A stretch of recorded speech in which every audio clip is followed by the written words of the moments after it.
동정녀 마리아에게 나시고 본디오 빌라도에게 고난을 받으사 십자가에 못 박혀 죽으시고 장사한 지 사흘 만에 죽은 자 가운데서 다시 살아나시며 하늘에 오르사 전능하신 하나님 우편에 앉아 계시다가 저희로서 산자와 죽은 자를 심판하러 오시리라. 성령을 믿사오며 거룩한 공예와 성도가 서로 교통하는 것과 죄를 사하여 주시는 것과 몸이 다시 사는 것과 영원히 사는 것을 믿사옵나이다. 아멘. 김추옥 권사님 대표기도 하시겠습니다.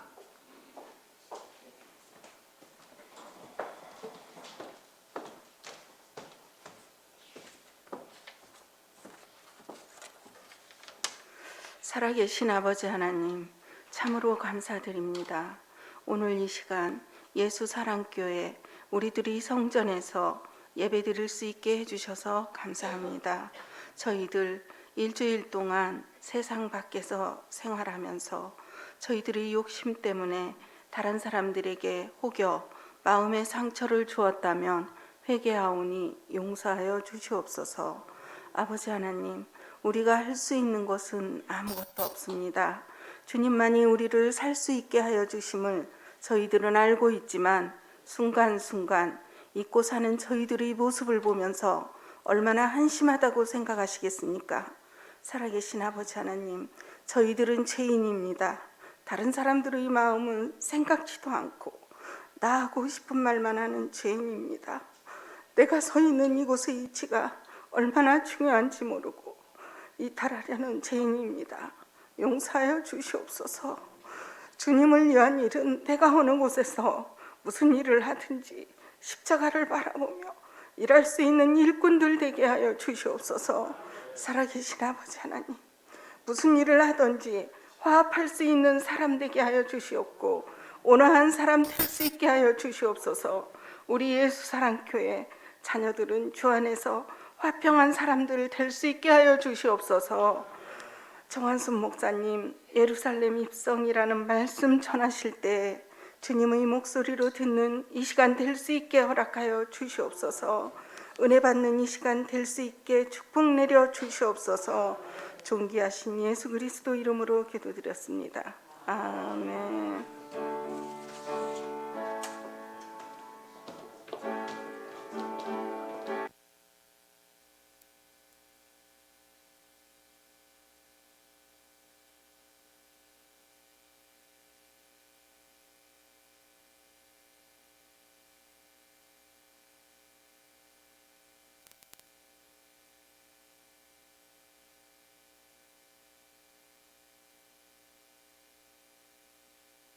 2006년 12월에 있었던 일이다.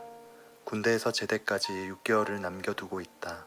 밤 10시가 되면 독서실에 가서 기도를 하고 신앙서적을 읽고 그 다음에 공부를 하는 생활을 1년 가까이 해오고 있다. 새벽에도 하나님을 만나야 한다는 도전을 받아서 몇 달 전부터 나는 새벽을 깨우고 있다. 매일 새벽 4시 50분에 내무실에서 혼자 조용히 일어나서 독서실을 향해 간다.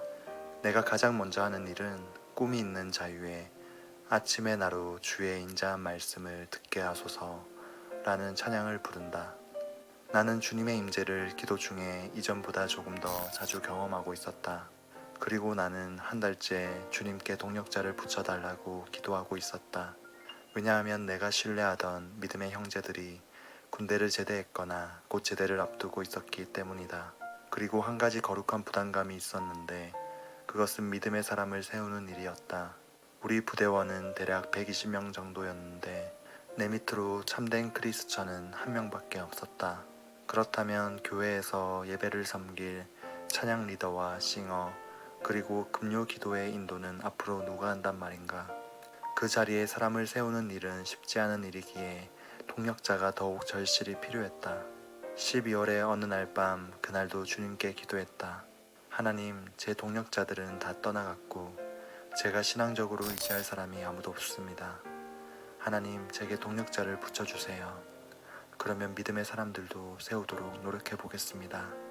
그때 주님께서 내게 말씀하셨다. 나는 광야에 너와 단둘이 있길 원한단다. 대신 내가 내게 선물을 하나 줄 거야. 이 세 마디만 하면 내가 즉각적으로 내게 임하겠다. 내 안에 계신 하나님, 내 곁에 계신 하나님, 나와 얼굴을 맞대고 계신 하나님. 나는 이때 주님의 음성을 처음 들어보았다. 동역자를 구하는 기도를 한 지 한 달이 되었는데 그동안은 어떠한 응답도 없으셨는데 갑자기 그런 음성을 들어서 깜짝 놀랐다. 그리고 나는 하나님의 인도를 자주 구했지만 하나님의 음성에 대해서는 무지한 상태였다. 그런데 하나님께서 내 영에 그렇게 말씀하신 것이다. 나는 조심스럽게 내 안에 계신 하나님 하고 불러보았다. 그러자 내 가슴이 주님의 따뜻함으로 가득 차는 것이 느껴졌다. 다음으로 내 곁에 계신 하나님 하고 불러보았다. 그러자 내 곁을 감싸 안으시는 듯한 느낌을 받았다. 마지막으로 나와 얼굴을 맞대고 계신 하나님 하고 불러보았다. 내 앞에 임재하신 주님을 느낄 수 있었다. 나는 너무나 감사해서 펑펑 울었다. 주님, 이제는 더 이상 동역자를 구하는 기도를 하지 않겠습니다. 이제 주님과 단둘이 광야에서 그 사명을 감당하겠습니다. 라고 고백했다. 그 이후 나는 내가 복음을 전했던 친구들 중에 복음에 대해 사모함이 보였던 친구들부터 토요일에 한두 시간씩 만나기 시작했다. 1대1로 만나서 안부를 묻고 그동안 복음을 듣고 어떤 생각을 하며 지냈는지 물어보았다. 그리고 신앙에 대해 궁금한 점들을 물어보면 내가 아는 선에서 답을 해주었다. 헤어질 때 나는 누가복음을 A4에 복사해서 주면서 읽도록 권면해 주었다. 그리고 내가 큰 감동을 받았던 내 마음은 그리스도의 집이라는 소책자를 선물로 주었다. 그렇게 한 명씩 만나 총 6명에게 도전을 주고 또 만나는 과정을 반복했다. 금요일 밤 8시마다 기도회를 했었는데 나는 이 형제들을 기도회에 초대했다. 시간이 지남에 따라 기도하는 모습이 간절해지는 것을 볼 수 있었다. 나는 내가 제대하기 전 이 6명의 형제들에게 찬양인도, 기도인도, 싱어로 섬겨줄 것을 부탁했다. 모두 기꺼이 그렇게 하겠다고 했다. 그렇게 주님의 인도하심으로 부대 안에 믿음의 대가 이어지는 모습을 볼 수 있었다. 내가 처음 들었던 하나님의 음성은 그렇게도 구체적이고 명확하고 길었다. 사실 그 이후에도 주님의 음성을 몇 번 들었지만 그렇게 길었던 적은 없었다. 아마도 그때 하나님께 순수하고 간절한 마음을 가지고 있었고 감당해야 할 사명이 있었기에 주님께서 선물을 주셨던 것 같다. 느낀 점이나 궁금한 점은 댓글로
하나님 말씀은 누가복음 19장 35절에서 40절까지 말씀을 보겠습니다.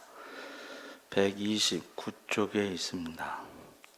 신약성경 129쪽 누가복음 19장 35절에서 40절까지 다 같이 읽겠습니다.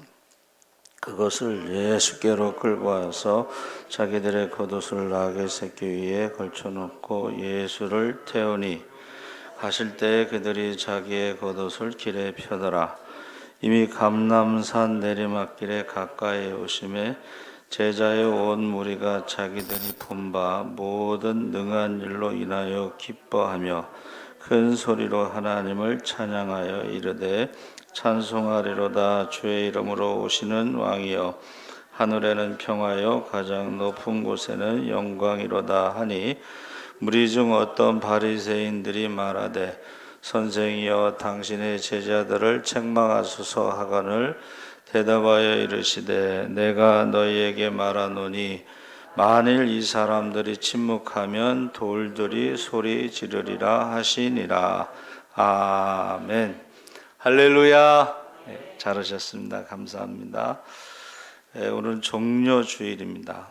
그리고 월요일서부터는 고난주간이 시작되고, 여러분 그 주보에 보면 종료주일 오른쪽에 거기 고난주간 요일별 예수님의 행적이 나옵니다. 그래서 여기에 나와 있는 예수님의 행적을 가지고 새벽 기도를 하려고 합니다. 고난주간에 꼭 새벽 기도에 한번 도전해 보시기 바랍니다. 아멘. 아멘. 고난주간에 한번 도전해 보세요. 역사적으로 수많은 왕이 나타났을 때는 그 입성할 때 굉장히 이제 요란하죠. 여러분 그 파리의 개선문처럼 왕이 흰말을 타고 군대를 동원하고 퍼레이드, 악기를 동원하고 향기를 막 뿌리죠. 향기를 피우고 꽃잎을 뿌리고. 그래서 제가 어렸을 때 그 홍수환 선수가 챔피언 먹고 올 때 쫙 퍼레이드 하잖아요. 왕이 입성할 때는 더 대단했죠. 그리고 이제 그 포로들을 끌고 오는 거예요.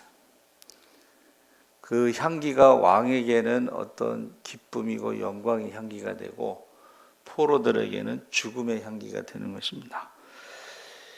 대통령 취임할 때도 마찬가지입니다. 그래서 지금 예수님은 그들과는 전혀 다른 모습으로 예루살렘에 입성하시는데 그 입성을 준비할 때에 그 모든 것을 아시고 계시다는 것을 보여주고 있습니다. 그래서 어떻게 예루살렘 입성을 준비하셨는가? 우리가 알고 있는 그 나귀에 대해서 말하고 있는데 28절에 보면 예수께서 이 말씀을 하시고 예루살렘을 향하여 앞서서 가시더라. 예수님은 제자들과 큰 무리 앞에서 열 문화 비유를 말씀하시고 그리고 나서 예루살렘을 향하여 앞서서 가셨다. 이 앞서 가다라는 말이 아버지가 정한 시간에 맞추기 위해서 가다라는 뜻입니다. 다시 말하면 예수님이 아무 때나 죽는 게 아니고 유월절 어린 양으로 한 알의 밀이 되어 땅에 떨어져 죽으면 많은 열매를 맺는다고 하신 것처럼 하나님의 때를 알고서 그 때를 맞췄다는 거야. 그게 무슨 말이냐면 예수님을 죽이려고 했던 사람들은 유월절 명절에는 피하자. 왜냐하면 6월절에는 1년 중에 가장 많은 사람들이 예루살렘에 오기 때문에 그때는 예수님을 죽이는 일을 피해서 명절 전에 죽이든가 아니면 명절 후에 죽이자. 이게 이제 예수님을 죽이고자 하는 사람들의 계획인데 예수님의 계획은 하나님의 때를 맞춰 유월절 어린 양으로 죽어야 되고 유월절에는 보리추수를 하는 초실절이기 때문에 초실절에 보리추수하고서 밀을 심죠. 그 밀이 오순절에 열매를 거둡니다. 그러니까 예수님은 그 죽음에 있어서 유월절 어린 양과 한 알의 밀이 돼서 죽으시려고 하나님의 때에 대해서 알고 계셨다는 거예요. 그러면 유월절에 있었던 예수님의 십자가 사건에 대해서 많은 사람들이 보고 듣고 체험하고 그것을 자기가 살던 땅으로 돌아가서 그 이야기를 하겠죠. 아, 내가 이번에 유월절에 갔더니 이상한 일이 생기더라.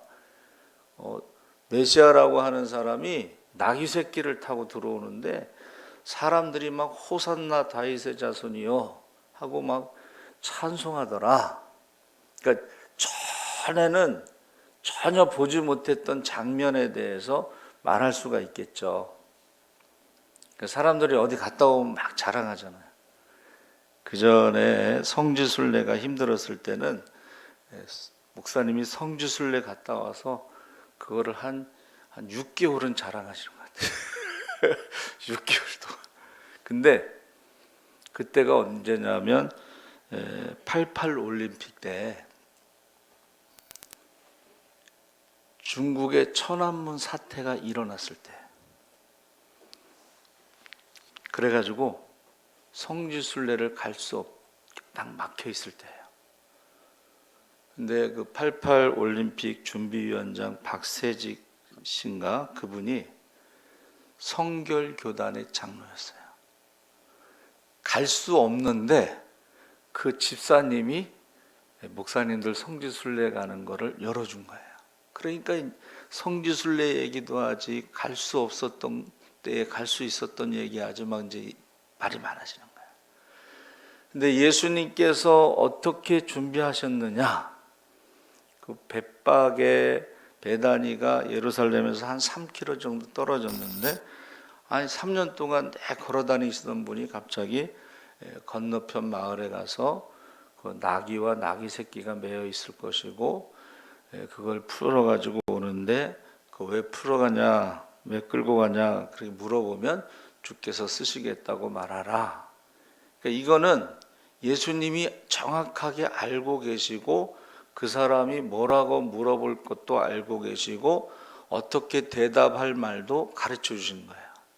그러니까 성경에는 예수님도 알고 계시고 하나님도 알고 계시고 그래서 예수님이 돌아가시기 전에도 제자들에게 그 유월절 어린 양으로 돌아가시기 전에 성찬식을 제정하시고 나의 죽음을 기념하라 그럴 때에 너희 중에 하나가 나를 팔 자다. 그러니까 제자들이 주여 내니까 하고 12명이 전부 자기냐고 이제 물어보는데 가룟 유다도 역시 주여 내니까 그러니까 내 말이 맞도다. 나와 함께 그릇에 손을 넣는 그가 팔 건데 내가 나를 팔 것이다. 알고 계셨던 거야. 근데 성경은 가룟 유다가 예수님을 팔 것을 아시면서도 끝까지 사랑하셨다. 이렇게 기록되어 있습니다. 또 베드로에게도 너희가 다 나를 버리고 도망갈지라도 도망갈 것이다.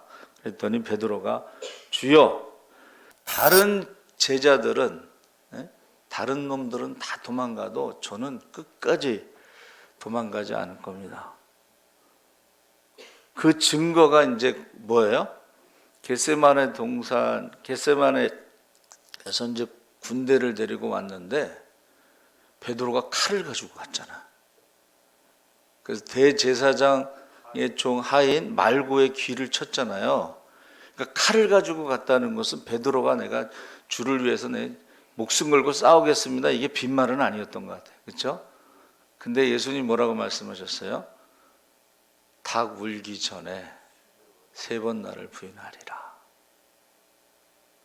그래서 성경에 누가는 이제 기록하고 있어요. 누가가 의사인데 베드로가 칼로 그 말고의 귀를 쳤는데 오른쪽 귀인가 왼쪽 귀인가? 오른쪽 귀 마주보고 있을 때에 오른쪽 귀를 치려면 베드로가 왼손잡이였던 것 같아요. 대각선으로 치면은 귀를 치기가 힘든데 왼손잡이니까 오른쪽 귀를 내리쳤겠죠. 근데 누가는 의사인데 예수님께서 그 귀를 다시 붙여주셨다. 그러면서 예수님이 칼을 쓰는 자는 칼로 망한다. 그렇게 말씀하셨죠. 그러니까 예수님이 알고 계셨던 거예요.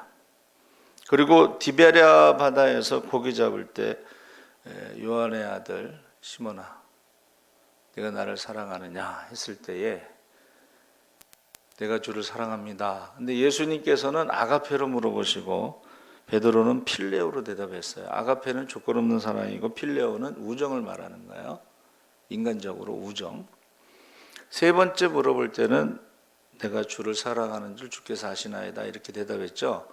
그때 예수님께서 내 양을 치라 먹이라 치라 했을 때에 내가 젊어서는 내 마음대로 돌아다니면서 살았지만 이제 나이 들어서는 내가 원하지 않는 곳으로 가리라.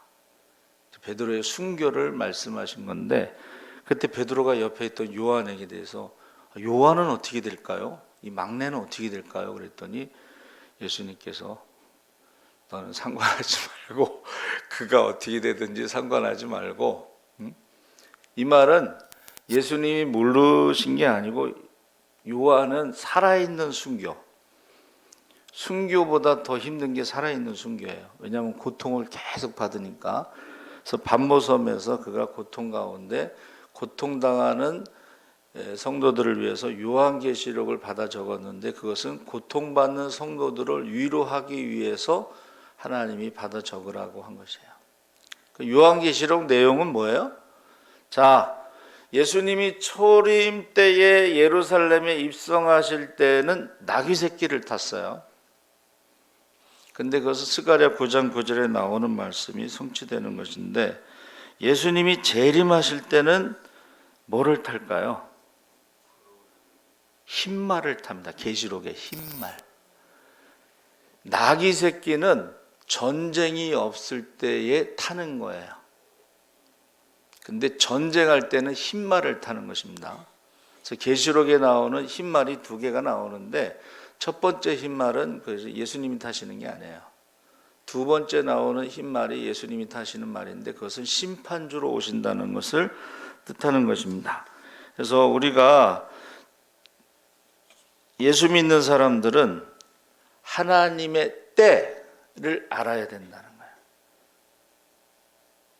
지금은 자다가 좀 같이 했으면 좋겠어요. 자다가 깰 때라. 지금은 자다가 깰 때라. 그 때를 알아야 되는 거예요. 하나님의 때. 하나님의 때라고 하는 것은 이게 수직적인 시간을 말하는 거예요. 의미의 시간. 다시 말하면 저와 여러분의 기념일이 있잖아요. 그게 수직적인 시간을 말하는 거예요. 하나님이 우리에게 생명을 주신 게 생일이고 하나님이 우리에게 가정을 꾸리게 한 결혼 기념일이 있고 그렇죠? 이런 때가 수직적인 의미의 시간이에요. 그러니까 지금 재림이라고 하는 것은 하나님의 때의 마지막 최후의 심판의 의미를 가지고 있는 거예요. 그러면 재림의 징조가 뚜렷하다. 그러면 저희가 그 재림의 때가 언제인가를 맞추는 것은 그건 이단들이 하는 짓이고 우리는 그 때를 준비해야 되는데 신랑과 신부 결혼식에 우리는 예복을 준비해야 돼. 그 예복은 가난한 사람들은 준비할 수가 없어서 임금이 그것을 보내주는 거예요. 그러면 결혼식 때 그것을 입고 와야 돼. 근데 그 예복이 바로 예수 그리스도를 말하는 거야. 예수 그리스도라는 예복을 입고 그 잔치에 참여할 수가 있어요. 그래서 예수로 옷 입는다는 말이 성경에 뭐라 그랬냐면 예수의 이름으로 세례를 받는 것이 예수로 옷 입는 것이다. 그러니까 우리는 회개하고 예수를 믿고 하나님의 자녀가 돼서 예수로 옷 입은 사람들이 재림 때에 천국 잔치에 참여할 수가 있는데, 예수를 예복으로 보내줬는데도 무관심하거나 아니면 게으르거나, 이 두 종류의 사람들은 예복을 입지 않고 참여했다가 쫓겨나는데, 악하고 게으른 종아 슬피 울며 이를 가며 밖에 쫓겨난다는 것을 기록하고 있는 거예요.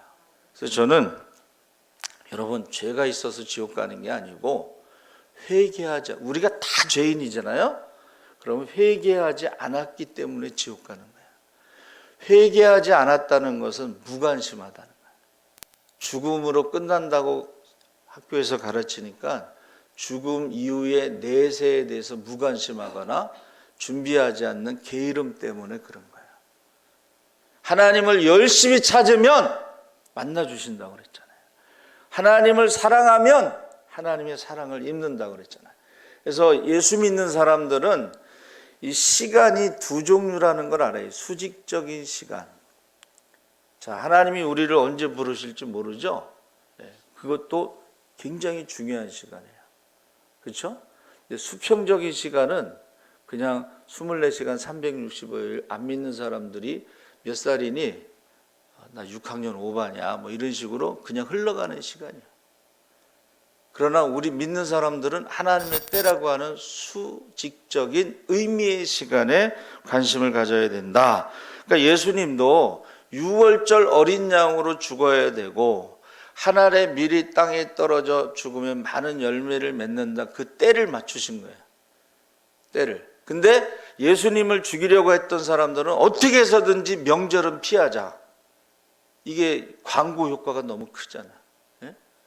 많은 사람들이 예수님이 3년 동안 착한 일을 한 거 알잖아요. 병 고쳐주고 귀신 쫓아내고 뭐 오병이어 기적도 나타나고 많은 사람들을 위로하고 죽은 자를 살리고, 이거 다 알아. 예수님이 십자가에 죽을 만한 일을 한 적이 없음에도 불구하고 예수님을 십자가에 죽였을 때에 그 사람들의 입이 얼마나 무서워요.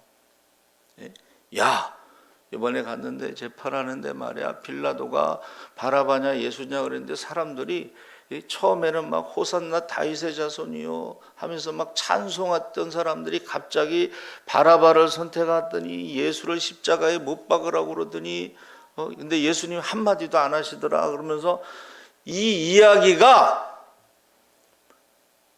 어느 조용한 구석에서 행한 일이 아니고 이건 재판이잖아요. 재판. 예? 빌라도 총독이 행한 6월절 재판이기 때문에 이거는 감출 수가 없는 거예요. 그래서 누가는 뭐라 그랬어요? 데오빌로 각하여, 예수님이 처음 공생애를 시작할 때부터 죽고 부활 승천할 때까지 많은 사람들이 그것을 기록하려고 붓을 들었는데 그 중에 하나가 접니다. 저는 누가는 의사이기 때문에 육하 원칙에 따라서 데오빌로 각하에게 행정적으로 복음서를 정확하게 기록한 사람이에요. 그래서 여러분, 자, 종료주일입니다. 사순절입니다. 고난주간입니다. 이게 의미의 시간이에요. 이 시간에 우리가 주님의 고난을 묵상하고 주님의 십자가의 은혜를 체험하고 기적을 체험하고 축복을 체험하지 못하면 언제 그것을 체험하겠어요? 기회라는 거예요, 지금이. 어쩌면 라스트 크리스마스, 그게 이제 팝송 가사인데 이 두 가지로 해석이 가능해요. 라스트라는 단어가 뭐예요? 마지막 크리스마스가 될 수가 있어요. 예수님이 재림하시면. 그리고 세상 사람들은 마지막 크리스마스라는 말을 안 쓰고 작년, 지난 크리스마스, 지난 성탄절로 해석하는 거예요. 근데 여러분은 지금 마지막 크리스마스라고 대답을 했잖아요. 이게 믿는 사람과 안 믿는 사람의 차이라는 거예요. 왜? 똑같은 단어인데 우리는 마지막 크리스마스로 해석하고 안 믿는 사람들은 지난 크리스마스, 작년 크리스마스 이렇게 해석한다는 거예요. 그래서 저와 여러분이 이 때를, 그래서 예수님은 그 때를 아셨고 다니엘서 9장 25절 26절에 보면 예루살렘을 중건하라는 영이 날 때부터 7일에와 62일에 후에 기름 부음을 받은 자가 끊어져 없어질 것이다. 기름 부음 받은 자가 끊어져 없어질 것이다는 예수님이 죽는다는 것을 말하는데, 그때가 언제냐면 아닥사스다 왕 제20년 주전 444년이고 69일에는 계산하면 480년이에요. 자, 이것이 예수님 탄생하기 전 530년 전에 기록된 것인데, 그것이 정확하게 예수님이 십자가를 지을 때가 다니엘서에서 예언한 날짜라는 거예요. 숫자가 정확하다는 것입니다. 그래서 때를 아셨고 그 다음에 나귀 새끼를 타고 가셔야 되는 것도 아셨어요. 지금 평화의 때니까 말을 타고 가는 게 아니야. 근데 그 나귀 새끼를 타는 것도 스가랴 9장 9절에 예언된 대로 예수님께서 그대로 하신 거죠. 근데 이제 누가 그래요, 나귀 새끼 끌고 오는 게 뭐 그렇게 대단한 것이냐 그러는데, 여러분 생각해 보세요. 예루살렘 그 감람원은요, 예루살렘 성전이 아래로 보이는 높은 산이야. 감람원이라는 데는 예수님이 승천하신 산이야. 그래서 예수님이 승천하신 본대로 오리라 해서 재림을 감람산에서 재림하시기 때문에 그 산에는 공동묘지가 있어요. 예수님이 재림하실 때 부활한다는 신앙으로. 여러분도 돈이 있으면 거기 땅을 사서 묘지로 쓸 수가 있습니다.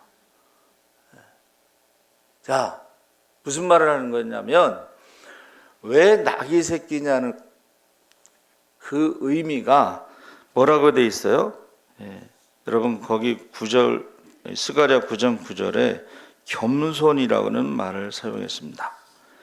근데 그 높이가 예루살렘 그 감람산 높이가 해발 700m, 900m. 그리고 벳박의 그 맞은편 마을은 그 아래에 있어요. 북한산이 높이가 한 800m? 네. 언제 또 재보셨어요?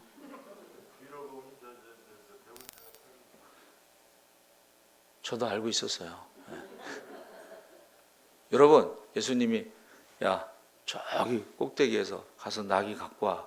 그러면 800m 산을 내려와서, 예? 그 나귀를 가지고 올라가야 되는 거야. 왕복이야, 왕복. 이게 쉬운 건 아닙니다, 여러분. 근데 성경에 기록되어 있어서 메시아가 나귀 새끼를 타고 입성하신다는 그 예언대로 그 일을 시키신 거예요. 그러니까는 때를 정확하게 하셨고 입성할 때의 방법도 정확하게 하셨다. 예수님이 가룟 유다가 팔 것도 아셨고 베드로가 부인할 것도 아셨다. 아셨다는 거예요. 그래서 전지한 메시아 왕으로. 두 번째는 뭐예요?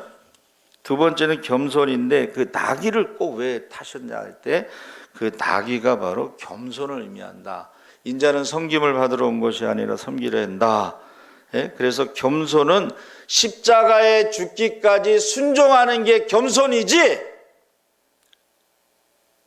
저와 여러분이 순종하지 않으면서 겸손하다는 것은 그 세상적인 기준이에요. 성경에서는 겸손을 뭐라 그러냐면 십자가에 죽기까지 순종하는데, 나는 섬김을 받으러 온 것이 아니라 섬기려 하고 내 목숨을 많은 사람의 대성물로 주려 함이니라. 할렐루야. 나귀 새끼를 타야 되는 이유가 뭐예요? 겸손의 왕으로 십자가에 죽기까지 순종하신다는 것을 지금 보여주고 있는 것입니다. 그래서 그 스가랴가 왕은 겸손하여서 나귀 새끼를 타신다. 예수님이 나귀를 타신 것이 바로 그분의 겸손을 보여주는 것이고, 마태복음에는 그는 겸손하여 나귀 곧 멍에를 매는 짐승의 새끼를 타도다. 그러면서 겸손이라는 것을 말해주면서 예수님께서는 평화시에만 탈 수 있는 나귀 새끼를 타셨다 그랬습니다. 그래서 아까 말씀드린 대로 예수님이 다시 오실 때는 흰 말을 타고 오시는데 그것은 심판을 말한다 그랬죠. 그리고 나귀 새끼는 평화를 상징한다 그랬죠. 아까 평화 시에는 나귀 새끼를 탄다. 그래서 이 36절에 사람들이 자기의 겉옷을 길에 펴다라. 이 겉옷은 직업을 말하는 겁니다. 거지가 자기 옷을 탁 벗어던지고 예수님께 달려갈 때는 이제 다시는 거지 생활 안 하겠다, 이제 그런 의미야. 맹인도 마찬가지야. 다윗의 자손 예수야하고 소리 지를 때는 예수님께서 눈을 뜨게 하시면은 이제는 더 이상 구걸하지 않겠다, 그런 의미입니다. 그래서 이 사람들이 막 찬송을 하고 뭐라 그랬어요? 온 무리가 자기들이 본바 모든 등한 일로 인하여 기뻐하며 큰 소리로 하나님을 찬양하여 이르되 찬송하리라 저 주의 이름으로 오신 이 왕이여 하늘에는 평화여 가장 높은 곳에는 영광이다. 어디서 많이 들어본 것 같죠? 예수님이 오실 때도 하늘엔 영광, 땅에는 평화, 기뻐하심을 입은 자들의 평화로다. 그 찬송을 다시 하는 거예요, 이 사람들이 지금. 그러면서 시편 118편에 호산나 다윗의 자손이여는 바로 시편 118편에 그것을 호산나 다윗의 자손이라고 마태와 마가가 그렇게 기록한 것입니다. 그래서 이 겸손의 왕으로 오셨고, 세 번째는 심판주로 오시는데, 이 무리들이요, 왜 호산나 다윗의 자손이요 이렇게다가 갑자기 십자가에 못 박으라고 했을까? 돌변했을까?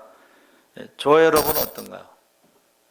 잘 될 때는 주님을 찬양하고 힘들 때는 예수님을 버리고, 지금 군중들이 그러는데 오늘 새벽에도 말씀나는 이거는요, 요한복음 11장 49절에 그 중에 한 사람 그의 대사장인 가야바가 저에게 말하되 너희가 아무것도 알지 못하는도다. 한 사람이 백성을 위하여 죽어서 온 민족이 망하지 않게 되는 것이 너희에게 유익한 줄을 생각지 아니하는도다. 예수가 죽어야지 이 민족이 산다. 이 말은 예수님이 유대인의 왕으로 반역을 꾀하면 로마에서 가만두겠느냐, 우리 다 죽여버린다, 이제 이런 뜻이죠. 다시 말하면 우리가 예수 믿으면 이제 예수 믿고 구원받고 축복받습니다, 전도할 때는 그렇게 하지만, 사실은 예수 믿고 구원받는 것까지는 맞지만은 축복받는다는 것은 축복받을 수도 있고 순교할 수도 있는 거예요. 그렇죠? 그러니까 사람들이 축복받는다는 때는 예수를 잘 믿는 것 같다가 순교할 거라고 그러면은 다 도망가죠. 지금 제자들도 다 도망갔고. 그래서 이 심판의 왕으로 오신다는 것이, 거기 바리새인들이 뭐라 그래요? 호산나 다윗의 자손이여 하고 찬송하는 자들을 책망하라는 거야. 왜? 이 메시아라고 하는 것은 신성모독으로 보는 거야. 그러니까 그들은 메시아를 기다리면서도 메시아가 와서 메시아가 할 수 있는 일을 행했음에도 불구하고 믿지를 않고 표적을 자꾸 보여달라는 거예요. 메시아의 표적이 뭐예요? 이사야 35장 5절에 맹인이 보며 걷지 못하는 자가 뛰며 벙어리가 찬송하고 문둥병자가 고침받고 죽은 자가 살아나고, 할렐루야! 메시아가 오면은 보여주는 증거를 3년 동안 보여줬음에도 불구하고 그것은 믿지 않고 다른 표적을 자꾸 보여달라. 자기들이 원하는 표적. 로마 군대를 확, 모세처럼 로마 군대를 그냥 홍해에다가 다 집어넣어서 죽이는 자기들이 원하는 표적을 자꾸 구하는데, 예수님은 그런 표적을 행하러 오시지도 않았고 그런 성경 말씀을 읽지도 않아요. 그러니까 우리가 지금 예수님께서 메시아라고 하는 증거를 보여줬는데 자꾸 표적을 원하니까 마지막에 말씀하신 게 뭐예요? 요나의 표적 외에는 더 이상 이제 보여줄 게 없다. 요나의 표적이 물고기 뱃속에서 있다가 나온 그것이 예수님의 죽음과 무덤과 부활에 대해서 말씀하셨잖아요. 그리고 이 시대를 뭐라고 표현하냐면 노아의 때와 같다.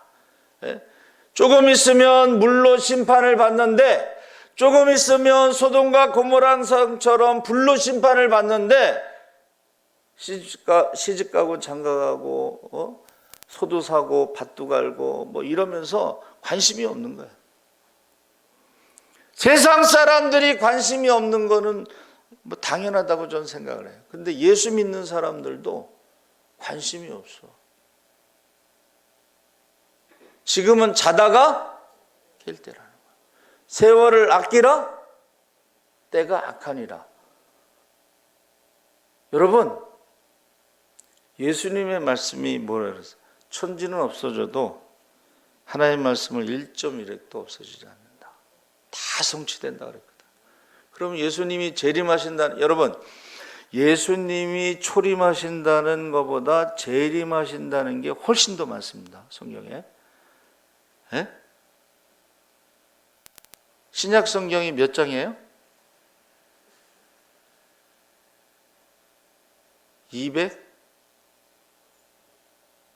278장? 신약 성경의 모든 장마다 재림에 대한 이야기가 있다. 초림보다 훨씬 많습니다.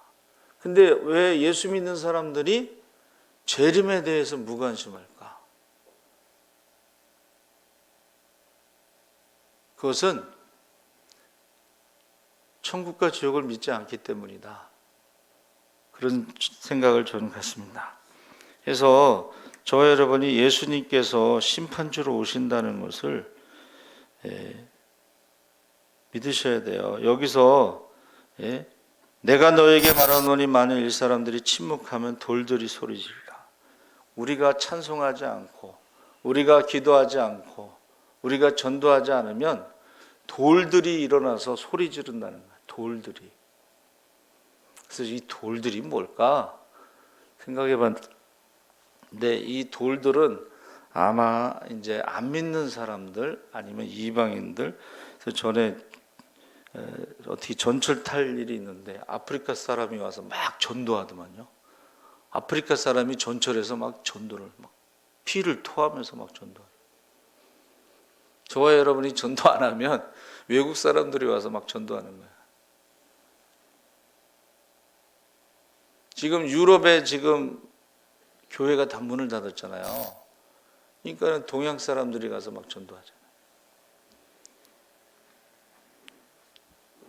여러분, 예수님이 오실 때 초림은 겸손의 망으로 섬기려 하고 십자가에 죽기 위해서 오셨지만 두 번째는 심판주로 오신다는 것을 우리가 생각해야 됩니다. 그래서 이 나귀라는 말을 제가 이제 찾아봤어요. 나귀, 하모로는 이 말은 중동 지역의 나귀는 붉은색인가 봐요. 붉다 이런 뜻입니다. 그런데 이 나귀 고기는 부정해서 먹지 않았는데 기근이 있을 때에 나귀 머리 하나에 은 80세겔, 은 30이 노예의 값인데 나귀 머리 하나에 은 80세겔이 이럴 때가 온다는 거예요. 여러분, 식량이 그리고 합분태 4분의 1 값에 은 5세겔. 합분태가 뭐예요? 비둘기 똥을 말하는 거예요. 그러니까 평상시에 먹을 수 없는 건데 이게 마지막 때가 되면 식량이 얼마나 값이 올라가는지. 지금 전쟁이 일어났는데 우리와 상관이 없다고 누가 말했어? 뭐 그 멀리 지구 반대쪽에 있는 뭐 나라의 전쟁하고 우리하고 무슨 상관이냐? 참 몰라도 너무 몰라. 아직 대통령 후보가 된 사람이 그것도 모를까? 그 우크라이나가 유럽의 빵 공장으로 세계 밀의 13%, 러시아가 한 15%에서 러시아하고 우크라이나가 밀이요 30%를 하는데 전쟁이 일어나서 밀값이 지금 빵값이 2배로 뛰었잖아요. 아니 상관이 없다. 어떻게 그런 생각을 하지? 여러분, 지금 경유값이 우리 저 교회차 경유 쓰잖아. 경유값이 휘발유값보다 더 올라가는 이상한 현상이 나타나. 그러니까 우리는 지구촌 저 구석에서 일어나는 일도 성경의 근거에서 보면 이게 처처에 난리의 소문이 전쟁의 소문이 끊이지 않고 기근과 지진과 전염병과 사람들이 많이 죽는다는 것에 대해서 단순하게 남의 일로 생각하면 그거는 잘못된 거죠. 아, 예수님이 오실 날이 가까워지는구나. 사람들이 어떻게 해요? 우울증으로 우리나라요 하루에 36명씩 자살한다고 그랬죠. 그러니까는 저와 여러분이 뭐든지 지금 어떻게 봐야 되냐면 재림의 징조를 가지고 봐야 되는 거예요. 월드 비전, 전 세계가 지구촌으로 봐야 되는 거예요. 이 마지막 때에 큰 지진이 일어난다고 그랬는데 지진에 대해서 원인이 밝혀진 건 1900년도 한 100년밖에 안 돼요. 근데 예수님이 지진에 대해서 예언하신 거는 2000년이 된 거예요. 2000년. 그리고 산업혁명, 녹색혁명이 일어났을 때 이제는 가난의, 배고픔의 문제가 해결됐다고 생각했어요. 파라다이스. 그런데 사람들이요 악하다는 것을 잊어버려요. 산업혁명이 일어나면서 무기가 발전하고 전쟁이 일어났어요. 세계 1차 대전, 2차 대전. 그러니까 자기들 인간적인 생각으로는 이제는 배고픔의 문제가 없다 그랬는데 가난의 문제가 없다 그랬는데 천만의 말씀이야. 인간은 악하기 때문에 욕심이 자기가 배가 터져 죽어도 가난한 사람들에게 안 주는 게 그게 인간의 악한 모습이야. 로마 사람들은 어떻게 먹었어요? 먹고 토하고 먹고 토하고. 로마의 노예들이 얼마나 많아요. 로마 시민권 가진 사람은 10%밖에 안 돼요. 그 노예들은 굶어 죽어가도 10%의 사람들은 먹고 토하는데 지금 선진국이라는 나라가 미국이 6만 5천 불이라 그러는데 그 사람들은 어디다 돈을 써요? 살 빼는 데 돈을 써. 우리나라도 지금 마찬가지예요. 없는 나라는 못 먹어서 굶어 죽어가는데 우리는 살 빼는 데 돈을 쓰는 지금 상황이 돼버렸어요. 그래서 저와 여러분이 지금 때라고 하는 거 꼭 기억하시고 때라는 것을 그리고 지금이 마지막 때의 재림의 징조가 너무 뚜렷해서 언제 오실지 몰라요. 정말로 몰라요. 그때 시간 계산하는 것은 이건 이단들이 하는 짓이고 우리는 예복을 준비해야 돼. 예복. 예수로 옷 입고 예수로 세례를 받고 예수의 이름으로 세례 받고 우리가 무엇을 하든지 예수의 이름으로 해야 돼. 너희 가운데 지극히 작은 자에게 하지 않은 것이고 내게 하지 않은 것이다. 그래서 하나님 앞에 가서 계산할 거예요.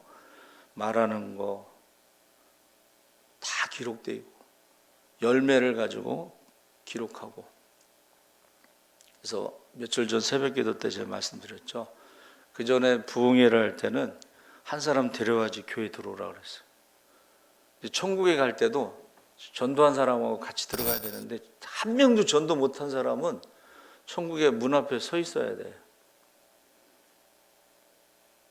그 제 생각입니다. 이거는 성경에 없는 얘기지만 성경에 비슷한 말이 있죠. 온 천하를 돌아다니면서 전도를 해서 한 영혼을 데려왔는데 성전 문 앞에 와서는 자기도 들어가지 않고 그 사람도 못 들어가게 하고 자기보다 배나 지옥의 자식으로 만든다. 이게 무슨 말이냐면 성경대로 가르치지 않고 인간의 가르침대로 가르쳐서 고르반 하나님께 드렸으면 그건 손대지 못해. 부모님이 지금 굶어 죽어가도 고르반 그러면 그건 부모님을 섬길 수 없어요. 그거는 장로들의 유정, 가르침이고 사람의 가르침. 사람의 가르침을 가지고 하나님의 계명을 폐하겠느냐? 이렇게 예수님이 말씀하셨어요. 이게 사람의 가르침인지 이게 성경의 가르침인지 우리가 분명하게 구별하지 않으면 그날에 두려워 떨게 될 것입니다. 여러분, 저 여러분이 때 종료주일이고 이번 주가 고난주간이고 예수님 마지막 행하신 행적들이 나오고 복음서의 3분의 1은 고난주간에 대한 이야기입니다. 그래서 도전하실 분은 꼭 도전하시고, 나는 죽어도 일을 하기 때문에 새벽에 못 나온다. 그럼 저녁 성경 통독도 있습니다. 8시에. 그러니까 꼭 고난 주간을 평상시와 똑같이 보내지 마시고 뭔가 좀 다르게 기도를 하든지 성경을 더 보든지 구제를 하든지 전도를 하든지 부활 주일에 내가 초청해서 내가 한 명씩 데려오겠다 하든지, 하여튼간 평소와는 좀 다르게 뭔가를 하시기 바랍니다. 아멘.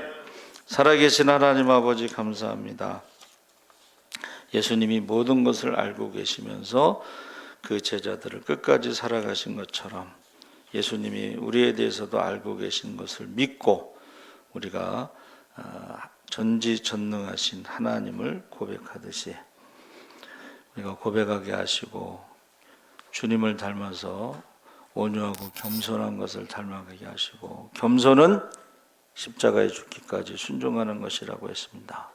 이제 예수님이 다시 올 때가 있는데 그때는 심판의 왕으로 오신다고 그랬습니다. 준비하게 하여 주시옵소서. 그날에 두려움이 부끄러움이 후회됨이 없게 하여 주시옵소서. 감사하며 예수님의 이름으로 기도합나이다. 아멘. 그 광고 보세요. 부활주일 섬김 계란은 주은희 권사님, 꽃은 김옥경 권사님, 떡은 이동호 집사님, 계란 스티커는 김정훈 전사님이 섬기게 되어 있습니다. 항상 선착순이니까 이번에 못하신 분들은 다음에 빨리 신청하시면 되겠습니다. 부활주일 준비를 위해서 4월 16일 오후 2시에 토요일 날이죠. 대청소도 하고 계란 포장도 하겠습니다. 오후 2시는 점심 잡수시고 오시라는 얘기입니다. 아셨죠? 정기 직원에는 오늘 11시 예배 비대면으로 재정보고 프린터로 했는데 관심 있는 분들은 꼭 가져가서 보시고, 거기 뭐 질문이 있으면은 질문하세요. 예를 들면 뭐 2월 달에 건축원금이 220만 원이다. 그럼 궁금하시면 제가 이제 전화로 가르쳐 드리겠습니다. 기도하겠습니다. 하나님 아버지 감사합니다. 이제 우리가 이제 팬데믹에서 벗어나서 모임이 자유롭고 시간도 자유롭습니다. 하루속히 예배도 자유롭게 드릴 수 있도록 인도하시고, 또 함께 드리지 못한 확진자도 있습니다. 자가격리하는 사람도 있습니다. 또 환우들도 있습니다. 그들도 어디에 있든지 함께 유튜브를 통해서 말씀을 듣게 하시고, 아버지 하나님 그들을 위해서 우리가 기도하게 하시옵소서. 악하고 더러운 영들이 떠나가게 하시고 영적 기상도가 바뀌게 하시고 병든 자들을 고쳐 주시옵소서. 가난의 저주가 떠나가게 하시고 믿음의 기업들을 불같이 일으켜 주시고 24시간 360일 기적과 축복이 흘러가서 모든 사람을 얻고자 모든 사람을 섬기고 남을 믿게 하여 주시옵소서. 모든 것의 주인이 하나님이신 것을 고백하며 귀한 예물을 드렸사오니 예물이 쓰여질 때마다 하나님 나라가 확장되고 구원받는 자의 수가 더하게 하여 주시옵소서. 지금은 우리 주 예수 그리스도의 십자가의 은혜와 하나님 아버지의 무한하신 사랑과 성령님의 감동하심이 이제 온유하고 겸손하신 주님을 닮아가기를 원합니다. 우리가 십자가에 죽기까지 순종하신 예수님을 닮아가게 하시고 날마다 자기를 부인하고 십자가를 지고 주님을 따르는 제자의 삶을 살게 하시고 이제 평소와 다른 고난 주간을 보내게 하여 주시옵소서. 작정한 모든 성도들 위해 지금부터 영원토록 함께 하시기를 간절히 축원하옵나이다. 아멘.